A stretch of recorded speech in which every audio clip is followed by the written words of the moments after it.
বাড়ির কাছে সমুদ্র সৈকত বলতে আমার তো এক কথায় দীঘা মনে পড়ে যায়। এতবার গেছি তবু যেন স্বাদই মেটে না, এক অন্যরকমই আনন্দ মনের ভেতর চলতে থাকে। তাই আবার আমরা দুইজন মিলে চললাম দীঘা ঘোরার জন্য। হ্যালো বন্ধুরা, আমি পূজা, মিষ্টি সুখ চ্যানেলের আরেকটি নতুন ব্লগে তোমাদের সবাইকে ওয়েলকাম। আশা করছি তোমরা সবাই সুস্থ আছো। 15ই ফেব্রুয়ারির দিন 6টা 45-এ তাম্রলিপ্ত এক্সপ্রেসে চড়ে হাওড়া থেকে রওনা দিলাম দীঘার উদ্দেশ্যে।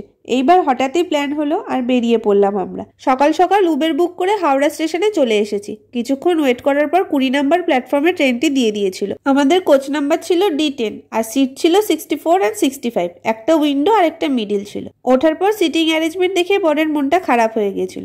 উল্টো দিকে সিট পেয়েছিলাম আর ওর একটু সমস্যাই হয় উল্টো দিকের সিটে। শেষ অবধি ওকে বললাম বাসে না নিয়ে গিয়ে ট্রেনে নিয়ে যাচ্ছি। লাস্ট মোমেন্টে টিকিটও পেয়ে গেছি আর এখন উল্টো সোজা না করে বসে পড়ো। 3.5 ঘন্টারই তো জার্নি। 6টা 45 নাগাদ ট্রেনটি হাওড়া স্টেশন থেকে ছেড়ে রওনা দিল দীঘার উদ্দেশ্যে। একদম টাইম মতো ছিল ট্রেন, 1 মিনিটও লেট করেনি।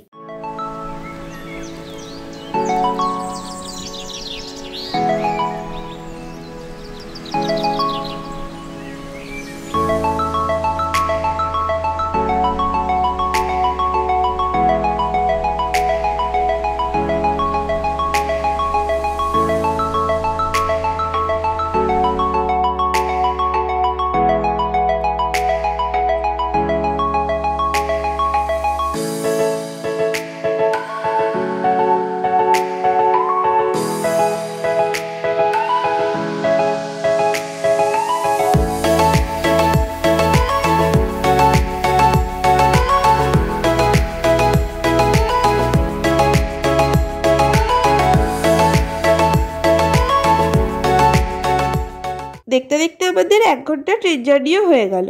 এখন মেছেদা স্টেশনে ট্রেনটি দাঁড়িয়েছে। 10 মিনিট এখানে দাঁড়ানোর পর 7টা 55 সময় ট্রেন ছেড়ে দিল মেছেদা স্টেশন থেকে।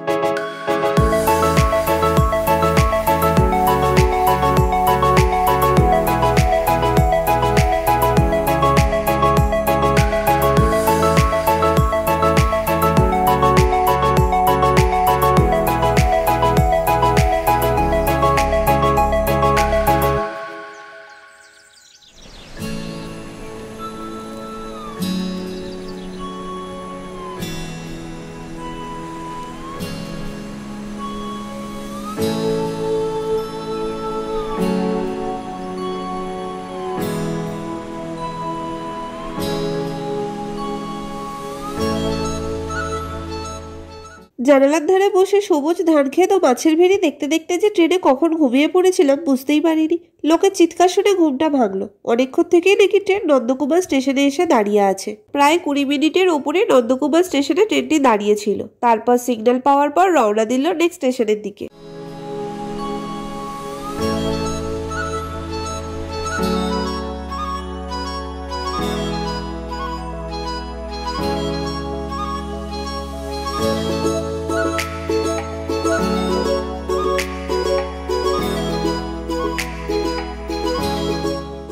নন্দকুমার স্টেশনের পর ট্রেনের নেক্সট স্টপেজ হলো কাথি। এখানে অনেক লোকই নামলো ট্রেন থেকে। আর কিছুক্ষণের মধ্যে আমরাও আমাদের ডেস্টিনেশনে পৌঁছে যাব।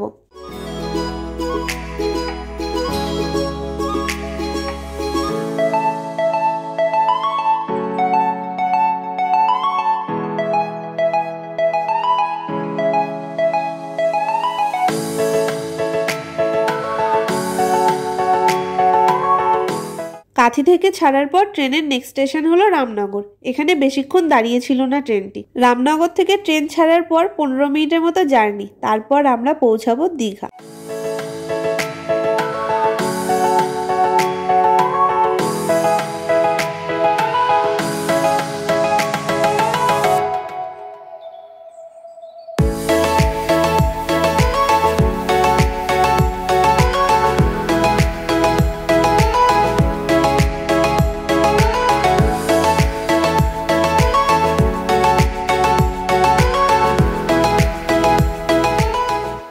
সিগন্যাল ঠিক ছিল, যার জন্য দীঘা ঢোকার আগে ট্রেনটি বেশিক্ষণ দাঁড়িয়ে ছিল না।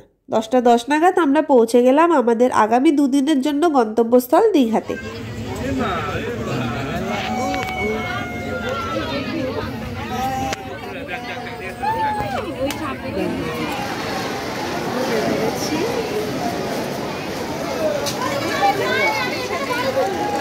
ট্রেন থেকে নামার পর স্টেশনের বাইরের দিকে রওনা দিলাম আমরা।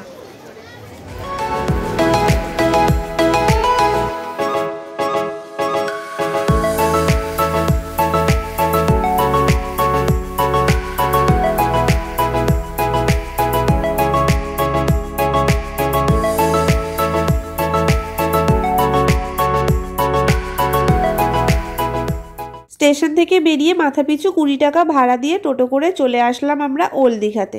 এইবার দীঘায় এসে আমরা হোটেল সাগরিকাতে উঠেছিলাম। হোটেলটি ওল্ড দীঘা নেহেরু মার্কেটের ঠিক উল্টো দিকে, একদম রাস্তার পাশেই হোটেল। আমরা 301 নম্বর রুমে ছিলাম, sea facing room. 12% tax include করে ভাড়া পড়েছে 1120 টাকা। সিজন ওয়াইজ দাম ওঠানামা করে। আমরা যেহেতু ফেব্রুয়ারি মাসে এসেছিলাম তাই আর এসির প্রয়োজন হয়নি। এসি নিলেই এই রুমের ভাড়া হয়ে যেত 1500 টাকা প্লাস 12% ট্যাক্স। রুমে এন্ট্রি করার পর হাতের ডান দিকে পড়বে ওয়াশরুম, ওয়েস্টার্ন স্টাইল ওয়াশরুম এবং পরিষ্কার পরিচ্ছন্নই ছিল। 3 জন থাকার জন্য একদম পারফেক্ট 301 নম্বর রুমটি। আর 2 জন তো অনায়াসেই থাকতে পারবে।